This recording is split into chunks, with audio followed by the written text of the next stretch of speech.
Pregnant beggar asks mob boss, "Is there any food left?" But when the boss saw her condition, everything changed. If you enjoy emotional stories, subscribe to this channel, leave a comment. Every day we post videos like this. Beneath the grey skies of London, the city remained indifferent.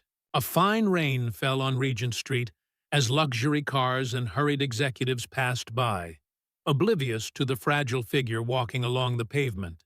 No one paid attention to the pregnant woman, dressed in simple clothes with tired eyes, who moved as if each step demanded all her strength. Her feet, clad in worn sandals, carried her to the entrance of a sophisticated restaurant. The maître observed her with suspicion, but she continued walking, guided only by instinct and hunger. Inside the establishment, the murmur of conversations mingled with the clinking of silver cutlery and crystal glasses. In the center of the dining room, at a reserved table, sat Raphael Maxwell, one of the city's most influential and respected businessmen. Dressed in an impeccable suit and with an imposing demeanor, he discussed business with three executives while savoring an award-winning wine. His face revealed strong features, but his eyes carried a sadness few noticed. The woman stumbled in, attracting looks of astonishment and indignation. She approached Raphael's table with uncertain steps. When she got close enough, her voice came out weak, almost a whisper. "Is there anything left to eat?" Time stopped. The discreet security guards protecting the businessman made a move to approach, but Raphael raised his hand in a restrained gesture. There was something about her, in the silent dignity with which she held her belly, in the way she faced the scornful glances, that touched him deeply. Without a word, he pulled out the chair beside him and gestured for her to sit. "Bring the best dish in the house for the lady," he ordered the waiter, who hesitated before complying. The executives exchanged glances, uncomfortable. One of them cleared his throat, trying to resume the conversation about the corporate merger they were discussing. But Raphael was no longer listening. His attention was completely focused on the woman who was now eating slowly, as if each mouthful were a treasure to be savored. "What's your name?" Raphael asked after a while. "Helen," she replied without lifting her eyes from the plate. "Helen Miller." Raphael dismissed the executives with a polite excuse, promising to reschedule the meeting. When they were alone, he introduced himself formally. "I am Raphael Maxwell. May I ask what happened to you?" Helen looked up for the first time. Her eyes were deep brown, seeming to carry too many stories for someone so young. "Life happened," she replied simply. "I lost my job when they found out I was pregnant. The baby's father disappeared. The money ran out, and here I am." There was something in the way she spoke, without drama or self-pity, that awakened a curiosity in Raphael that he hadn't felt in a long time.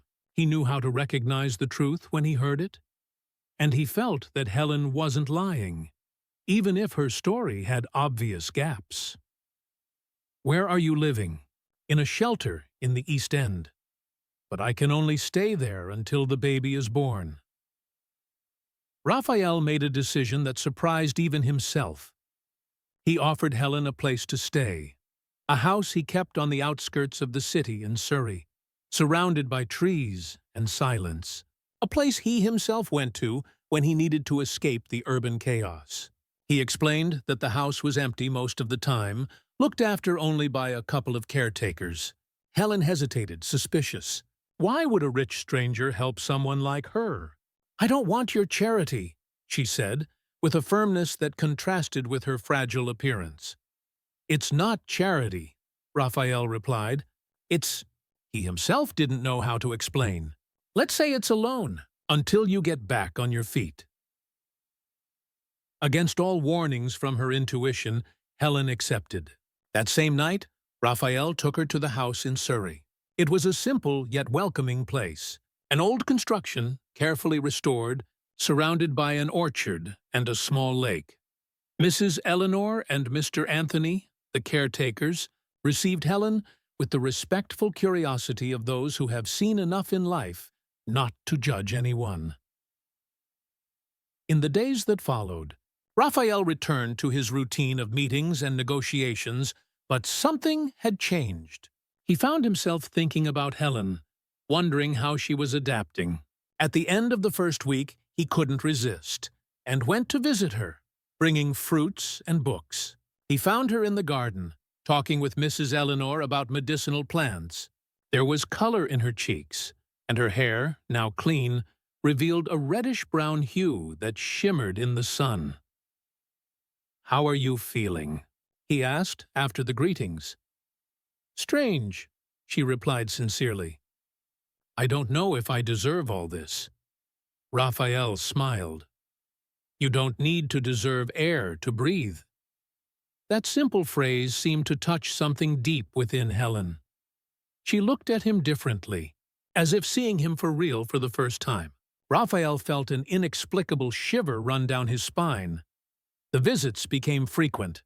Raphael told himself it was just to ensure everything was fine, that Helen was comfortable. But the truth was that the house, which had always been just an occasional refuge, began to feel more alive, more welcoming with her presence. Helen had a unique way of seeing the world, a wisdom that didn't come from books or universities, but from her own experience. She asked questions that challenged him, that forced him to look beyond easy answers. "Why do you help people?" she asked once, as they walked through the orchard. "It's what anyone would do," he replied, automatically. Helen shook her head. "It's not. Most people look the other way." "You don't? Why?" The question remained unanswered that day, but it echoed within Raphael, awakening memories he tried to keep dormant, of a difficult past, of a childhood without privileges, of struggles few knew about, of how he built his empire from nothing, and how it transformed him over the years. Helen's 8th month of pregnancy arrived, and with it, complications. On a rainy afternoon, while Raphael was in an important meeting, he received a call from Mrs. Eleanor. Helen had felt severe pains and had been rushed to the hospital. Raphael abandoned everything and rushed there, his heart pounding with a fear he couldn't name. At the hospital, he found Helen pale, hooked up to monitors. The doctor explained that she had high blood pressure and that the baby was in distress. An emergency C-section was necessary. Raphael agreed to pay for everything, signing authorizations and checks without even looking at the amounts. All that mattered was that Helen and the baby would be fine. During the surgery, Raphael paced back and forth in the waiting room, tormented by confused thoughts. Why did he care so much about this woman he had known for such a short time? What had she awakened in him that made him feel things he never imagined he would feel again? Finally, the doctor appeared, with a serious but calm expression. "The mother is well. And the girl, too. Congratulations." A girl. Helen had given birth to a girl. Raphael felt a wave of relief and emotion that almost made him collapse. When he finally could enter the room, he found Helen awake, with a small bundle in her arms. She raised her eyes, bright with tears and exhaustion, but also with a pure happiness he had never seen before. "Do you want to meet your goddaughter?" she asked, surprising him. Raphael approached carefully. Helen uncovered the baby's tiny face, and that's when he saw it. The girl had a small birthmark just below her right ear, a small star-shaped mark. Raphael felt the ground disappear beneath his feet. He knew that mark. It was identical to the one his sister, Beatrice, had. His sister, who had disappeared 20 years ago, when she was just 5 years old, during an accident that claimed their parents' lives. "What's wrong?" Helen asked, noticing his sudden paleness. Raphael shook his head, unable to explain the turmoil forming in his mind. How could it be possible? Was it just a coincidence, or could Helen be? No, it was too absurd to consider. "What will you name her?" he asked, trying to buy time to organize his thoughts. "Stella," Helen replied, looking lovingly at her daughter. "Because she is my star in the sky." Star. a name that couldn't be more appropriate for a child with a star-shaped mark. Raphael felt a chill. Was the universe trying to tell him something? The days that followed were for adaptation. Helen and Stella were discharged, and Raphael took them back to the house in Surrey. He hired a nurse to assist in the first few days and reorganized his schedule to be as present as possible. Meanwhile, secretly, he began an investigation. He needed to know more about Helen's past, about her family, about how she had gotten there. It was through a private detective that he discovered the first clue. Helen Miller was actually Helen Saunders, born in a small town in rural Yorkshire.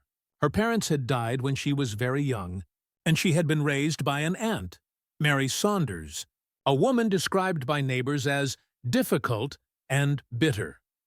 Helen had left home at 18 and come to London in search of opportunities. She had worked in various places, diners, shops, until she got a job as a receptionist in an office from which she was fired when her pregnancy began to show. But there was more. Mary Saunders was not actually Helen's aunt. According to old records, Mary had appeared in the town with Helen, then only a few months old, claiming to be a distant relative of the child's parents, who had supposedly died in an accident. No one questioned it much. Back then, in the countryside, things worked that way. The coincidence was too great to ignore. Raphael remembered the accident that had killed his parents. He remembered being in the car, his mother screaming, his father trying to swerve away from another vehicle. He remembered waking up in the hospital, asking for Beatrice, his little sister. And he remembered the painful silence of the adults, the fruitless searches, the years of hope that slowly turned into resignation. Beatrice was never found. It was presumed she had been thrown from the car during the accident and fallen into the nearby river. Her body was never recovered. Raphael told Helen nothing. He needed to be certain before raising hopes or creating confusion. Discreetly, he requested a DNA test.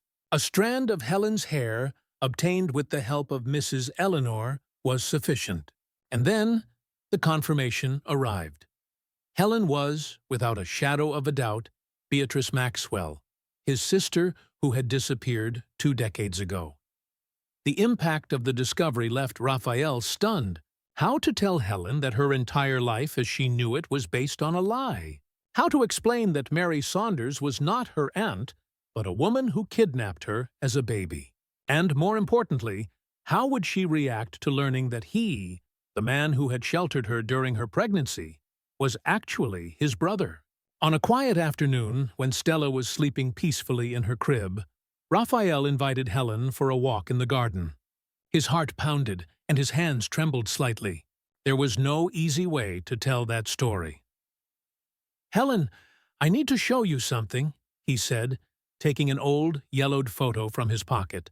In it, a couple smiled, with 2 small children between them, a boy of about 10 and a girl of approximately 5.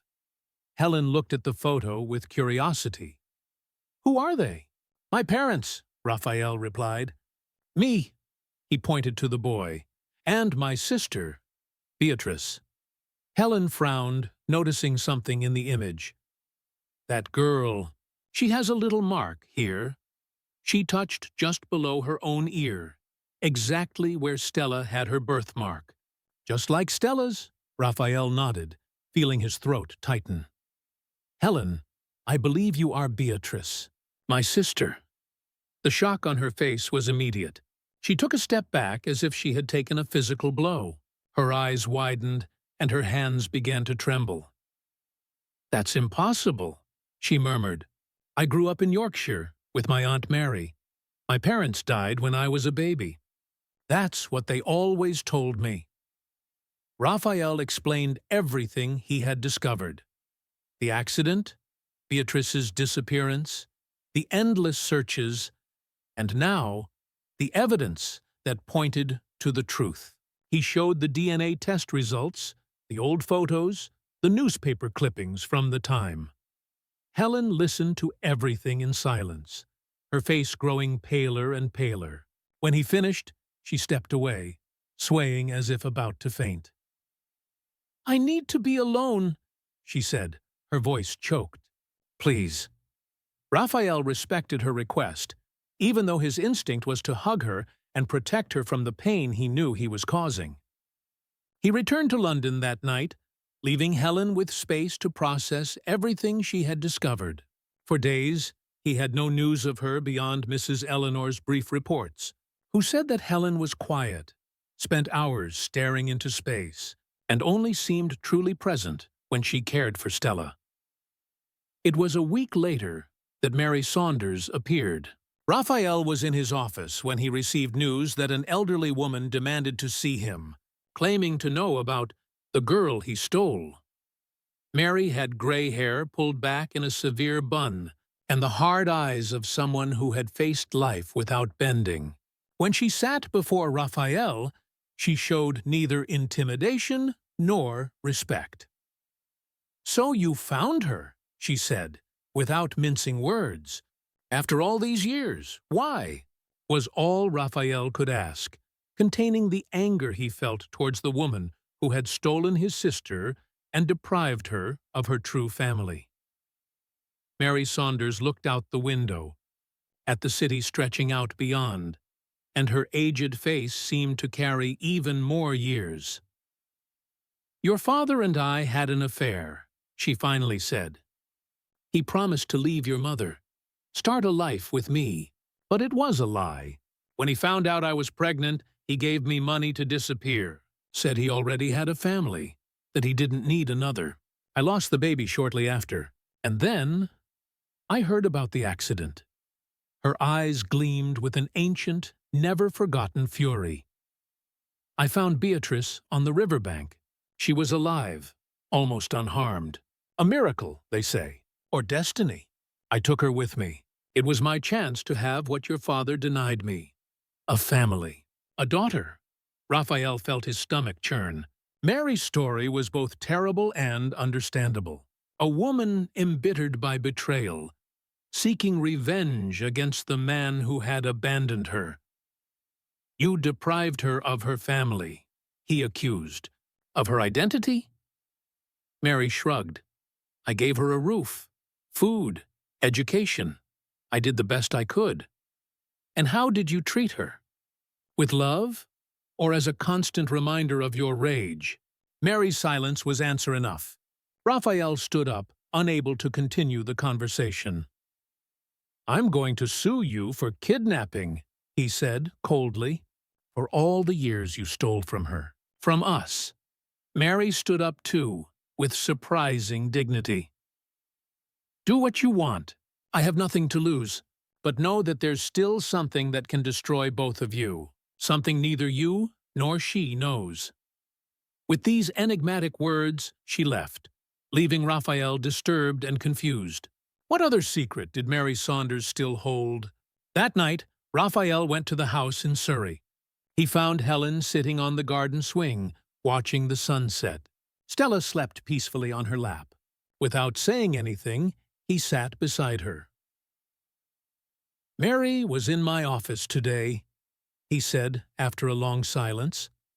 Helen showed no surprise. She just nodded slightly. "She called me, said she was going to look for you." "You knew? About everything?"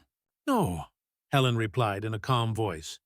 "But I always felt there was something wrong, something that didn't fit the stories she told me." Raphael looked at his sleeping niece, so innocent, so oblivious to the turmoil swirling around her. "What do we do now?" he asked. Helen finally turned her face to him. There was a strange peace in her eyes, as if something had finally clicked into place after a lifetime of loose pieces. "I don't know. I guess we need to learn to be siblings, to be family." Raphael felt a tightening in his chest. Family.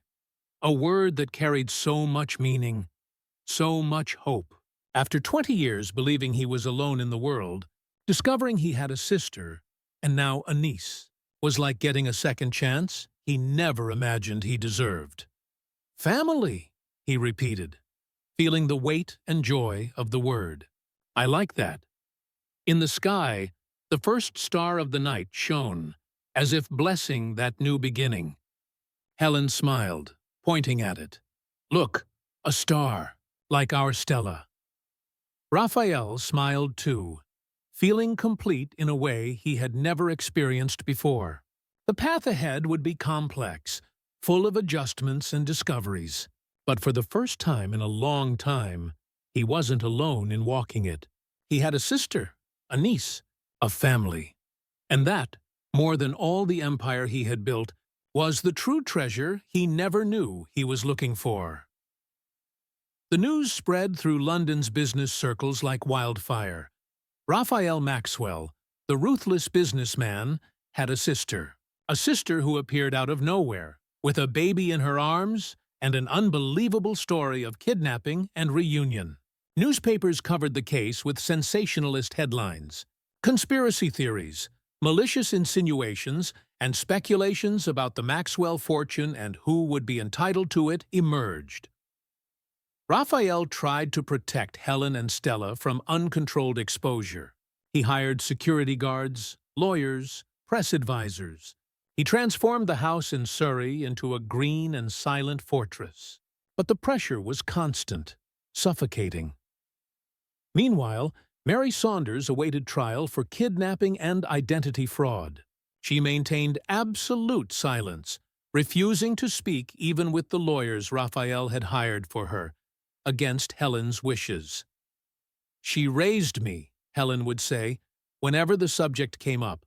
"In her own way, with her limitations, but she raised me. I don't want to see her in prison." Raphael respected his sister's position, even without fully understanding it. For him, Mary was the woman who had stolen precious years from his family, who had deprived Helen of her true identity, of a life of comfort and love. But he understood that Helen's feelings were too complex to be summarized in black and white. After all, Mary had been the only mother she had ever known. To help Helen adapt to her new reality, Raphael suggested she start working. Not out of financial necessity, of course.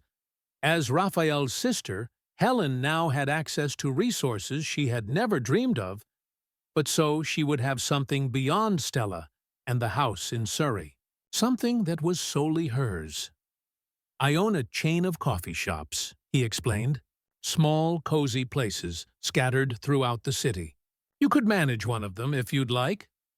Helen accepted the challenge. She chose a coffee shop in Shoreditch, a vibrant and lively neighborhood.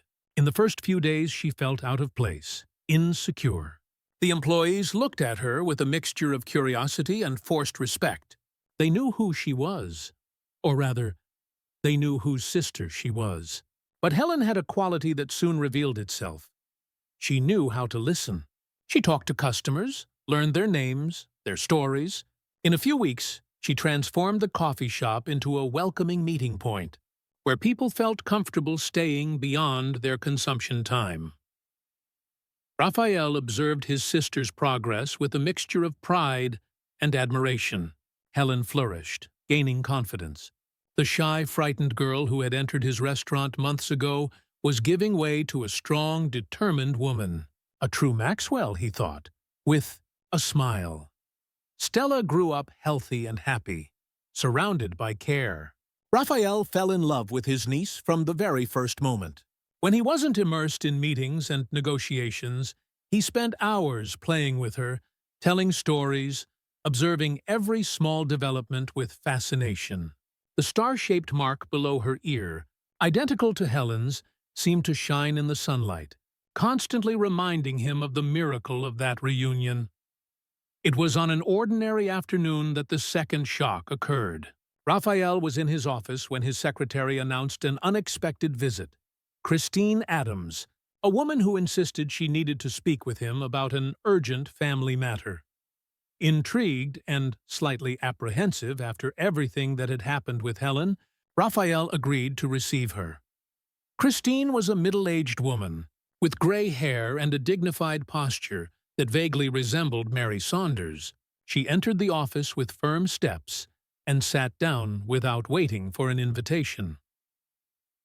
"Mr. Maxwell, I've come to talk about your past," she said, without beating around the bush.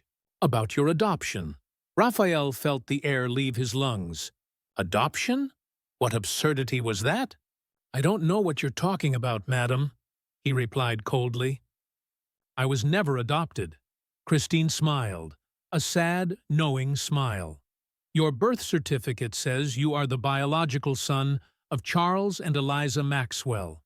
But it's not true. You were adopted when you were just a few days old. I am the sister of the nurse who helped with the process. She died 2 months ago, and among her belongings, I found this. Christine held out a time-yellowed envelope. Inside were old documents, photos, a handwritten letter. The handwriting was his mother's. Raphael would recognize it anywhere. In the letter, Eliza told her husband about the possibility of adopting a newborn boy, the son of a teenager who couldn't afford to raise him. The baby is perfect, Charles, the letter read, and we can give him everything we've always dreamed of. A home, love, education. No one needs to know. He will be our son in every sense.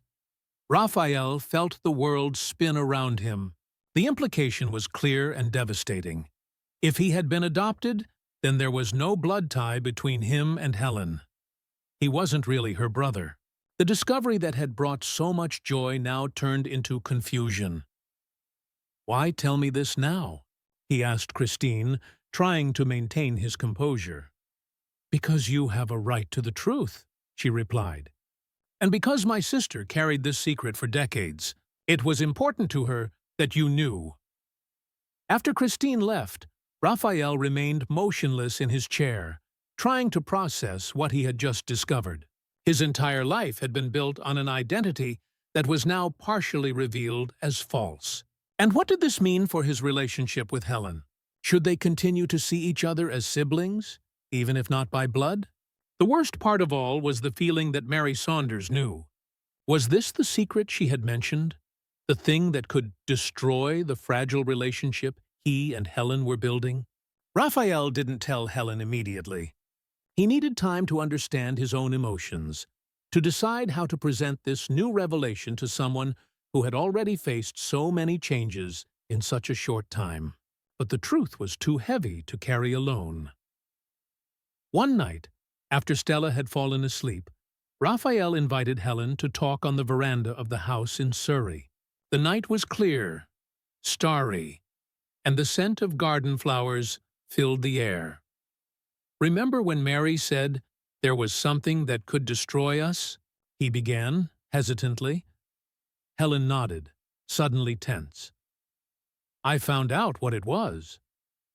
Carefully, he showed her the documents Christine had brought. He explained about the adoption, about the fact that, biologically speaking, they were not siblings. Helen listened to everything in silence, her face inscrutable. "Does this change anything for you?" she finally asked, her voice low. Raphael took a deep breath. "I don't know. You are still the girl I searched for 20 years. You are still my parents' daughter, the sister I thought I had lost. But? Raphael couldn't finish. How to explain the confusion of feelings that overwhelmed him? The guilty relief at knowing he wasn't really her brother. The way his heart raced when he saw her smile. How he worried about her in a way that went beyond siblinghood. Helen seemed to understand, even without words. She stood up, restless. "I need to think," she said, repeating the same words she had used when she discovered she was Beatrice Maxwell. "I need to be alone."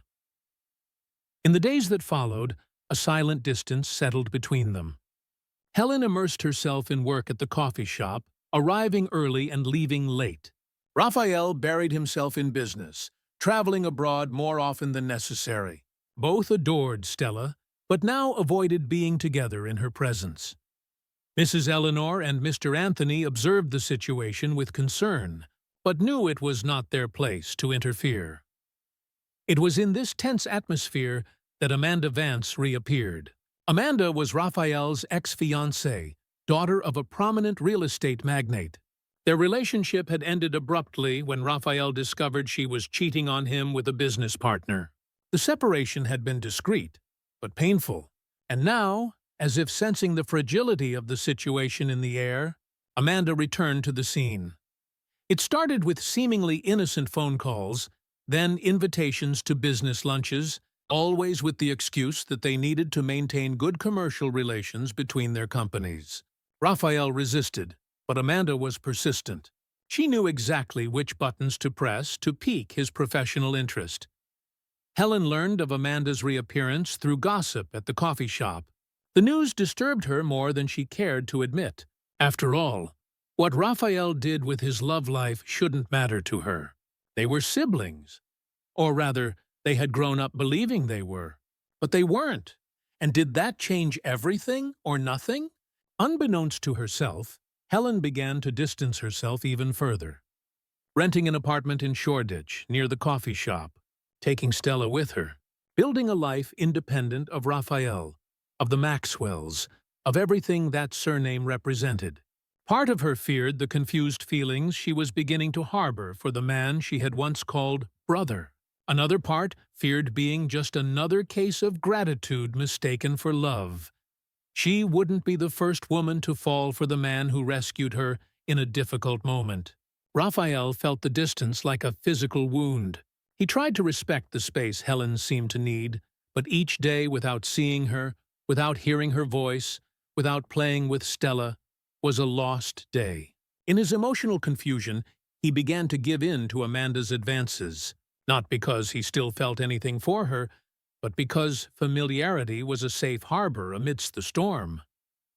Amanda noticed Raphael's vulnerability and intensified her efforts. With calculated subtlety, she fueled his doubts about Helen. "Is she not just interested in your fortune?" she insinuated. After all, she appeared out of nowhere, pregnant, with no prospects. And now, she's a Maxwell. Raphael defended Helen firmly, but the seeds of doubt found fertile ground in his moments of insecurity. Never, in his entire life of business successes, had he felt as lost as he did now. It was in this moment of fragility that Amanda had her boldest idea. During a business dinner, after a few glasses of wine, she suggested that Raphael investigate Helen's past more deeply. Not to doubt her, she justified, but to make sure there are no more surprises waiting for you. Reluctantly, Raphael agreed. The detective he had previously hired returned to the field, this time with a more specific mission: to uncover everything about Helen Beatrice's life in the years leading up to her reunion. What the detective discovered was astonishing. Helen had a twin sister. As it turned out, when Mary Saunders found Beatrice on the riverbanks after the accident, there were two babies, identical twins, both with the same birthmark below the ear. Mary took only one of them, Helen. The other, presumably dead, was actually found by a passing couple and taken to the authorities. Since no one claimed her, Raphael was hospitalized and his parents had died, the girl was put up for adoption. Raised in foster care, under the name Paula Stevens, Helen's twin had an unstable life, marked by constant changes and a lack of affection. Unlike Helen, who despite Mary's bitterness always had a fixed home, Paula grew up without roots, developing a suspicious and defensive personality. As an adult, she worked in various places, always in temporary positions. Her last known address was in Croydon, in Greater London, where she worked as a waitress in a lower-middle-class bar. Raphael was stunned by the discovery. Another sister? Another lost and found Maxwell? Or rather, a true Maxwell, unlike him, who was only an adopted son. Before he could decide how to proceed, Amanda took the initiative. Without Raphael's knowledge, she went to Croydon, found Paula, and told her a distorted version of the facts. Helen was her twin sister, had been found by the wealthy Maxwell family, and now lived like a princess, while Paula remained in misery. Worse, she suggested that Raphael was in love with Helen, and that together they were spending the fortune that, by rights, should be shared with Paula. Paula, hurt and indignant, readily accepted the plan Amanda proposed: to replace Helen for a few days, discover as much as possible about the Maxwells, and then use that information to demand her share of the inheritance. Amanda provided everything: clothes identical to Helen's, information about her habits, her way of speaking, her tastes. She promised Paula a generous percentage of everything they could extract from the Maxwells. The plan was put into action one evening when Helen was supposed to meet Raphael for dinner. Their first after weeks of estrangement. Amanda ensured Raphael would be at the restaurant, waiting eagerly. But it wasn't Helen who appeared. It was Paula, meticulously prepared to impersonate her sister. Raphael noticed something different as soon as Helen sat down at the table. There was a hardness in her gaze, a formality in her gestures that didn't match the Helen he knew. But he attributed the change to their time apart, to the tension between them, to the recent revelations. The dinner proceeded strangely. Paula, Helen drank more than usual, asked questions about Raphael's businesses, about his fortune, about wills and inheritances. Raphael answered cautiously, growing increasingly uncomfortable. "Is Stella doing well?" he asked, trying to change the subject. Paula hesitated for a second, but recovered. "Yes, great. She's with the nanny." Raphael frowned. Helen never left Stella with nannies. She preferred Mrs. Eleanor's company when she needed to go out.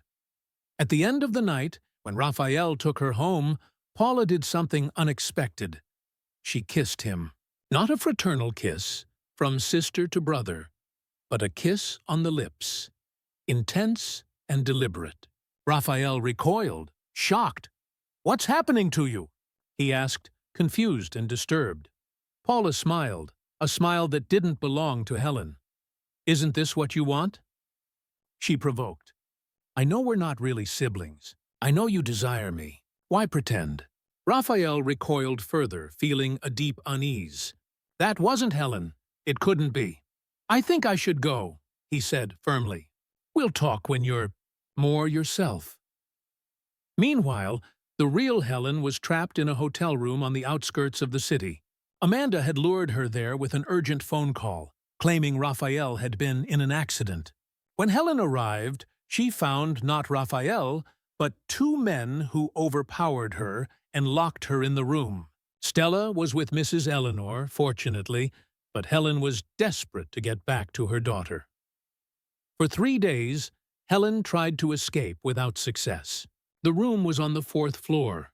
The windows were sealed, and there was always someone outside the door. She received food 3 times a day, but no information. She didn't know who was keeping her there, or why. Her thoughts constantly revolved around Stella and, surprisingly, around Raphael. What had happened to him? Was he all right? Or had he really been in an accident, as Amanda had said? On the 3rd day of captivity, Helen found something hidden inside the mattress. An old cell phone, left by a previous guest. Miraculously, it still worked, though the battery was almost dead. With trembling hands, she dialed Raphael's number. Raphael was in his office, trying to understand Helen's strange behavior, when he received the call. The voice on the other end was weak, frightened, but unmistakably Helen. The real Helen. "Raphael, it's me, Helen. I'm trapped somewhere. A hotel, I think. Amanda lured me here, said you had been in an accident." Raphael's blood ran cold. If Helen was trapped in a hotel, who was the woman impersonating her? The answer came like a flash. The twin sister, Paula. And Amanda was behind everything. "Helen, listen," he said, trying to stay calm. "I'm going to find you. Do you have any clue where you are? I hear trains passing, and there's a lighted sign across the street. I can see part of it through the window crack.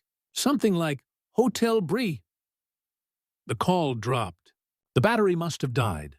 Raphael felt despair grow, but forced himself to think clearly. Hotel near a train line, with Brie in the name. It could be the Brilliant Hotel near Croydon Station, or the Briarwood Hotel in the East End. Without losing time, Raphael mobilized his security team. He divided them into groups, each responsible for checking a hotel that fit the description. He himself went to Croydon, following his intuition. The brilliant hotel was a modest establishment with a faded facade and a lighted sign that flickered intermittently. Raphael entered, showing a photo of Helen to the receptionist. "Is this woman staying here?" The man looked at the photo indifferently. "We are not authorized to disclose information about our guests."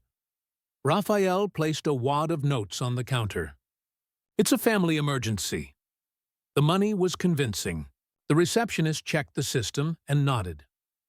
"Room 412, arrived 3 days ago, booked by someone else who paid in advance with cash." Raphael ran up the stairs without waiting for the elevator. In the corridor on the 4th floor, he found a man sitting on a chair in front of room 412, fiddling with his cell phone with a bored air. Clearly a lookout. "Who are you?" the man asked, standing up as he saw Raphael approach. Raphael didn't answer. With the force of desperation and rage, he landed a punch on the man's chin, who fell stunned. He kicked the room door, which burst open with a bang. Helen was there, pale and frightened, but unharmed. When she saw Raphael, her eyes filled with tears of relief. "How did you find me?" she asked, as he hugged her tightly. "You gave me the clues, and I would never stop looking for you," Raphael replied, feeling his heart race as he held her safe in his arms.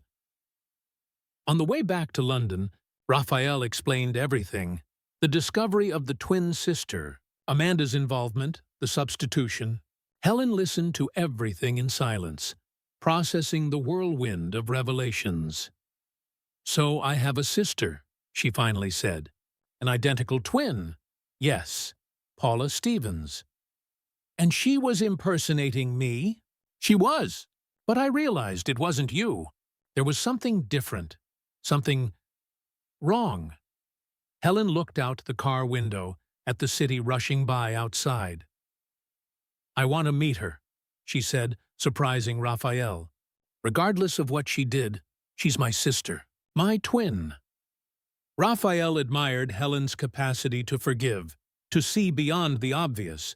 Even after everything she had been through, her heart remained open, generous.